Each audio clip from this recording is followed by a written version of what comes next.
Hujambo na karibu tena mtazamaji wa The World News katika kipindi hiki cha ulimwengu wa siasa. Ni breaking news.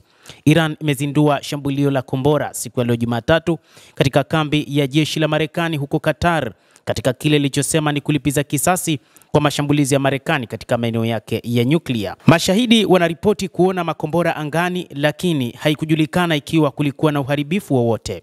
Iran ilitangaza kwenye televisheni yake ya taifa kwamba imeshambulia vikosi vya Marekani vilivyopo katika kituo cha anga cha Al Udeid cha Qatar.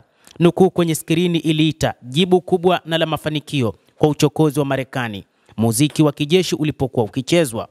Shambulio hilo lilitokea muda mfupi baada ya Qatar kufunga anga yake kama tahadhari, huku kukiwa na vitisho kutoka kwa Iran.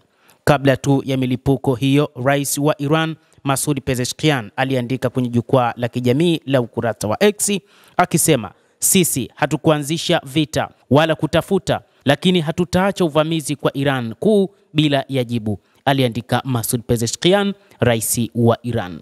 Siku za nyuma Iran ilitishia vikosi vya Marekani katika kambi ya anga ya Al Udeid ambayo ni mwenyeji wa makao makuu ya kamandi kuu ya jeshi la Marekani. Qatar katika Ghuba ya Uajemi inadumisha uhusiano wa kidiplomasia na Iran na inashiriki eneo kubwa la gesi asilia na Teheran.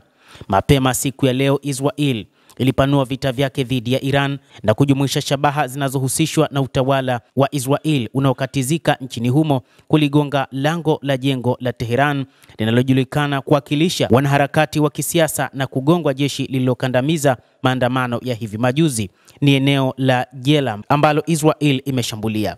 Mtazamaji wa The World News, huu ndio mpango wa Iran wakati huu. Imesema itashambulia kila eneo ambalo ni ngome ya kijeshi ya Marekani katika kile ilichosema ni kulipiza kisasi kile ambacho imekifanya katika maeneo yake ya miundombinu ya nyuklia ya Fordo, Natanz pamoja na Isfahan. Endelea kutufuatilia mtazamaji, lakini ni kusihi tu usisahau kulike, kucomment, kadhalika na kusubscribe channel yetu hii upate habari hizi kwa mapana hapa The World News. Naitwa Adam Hussein, endelea kuwa nasi wakati wote.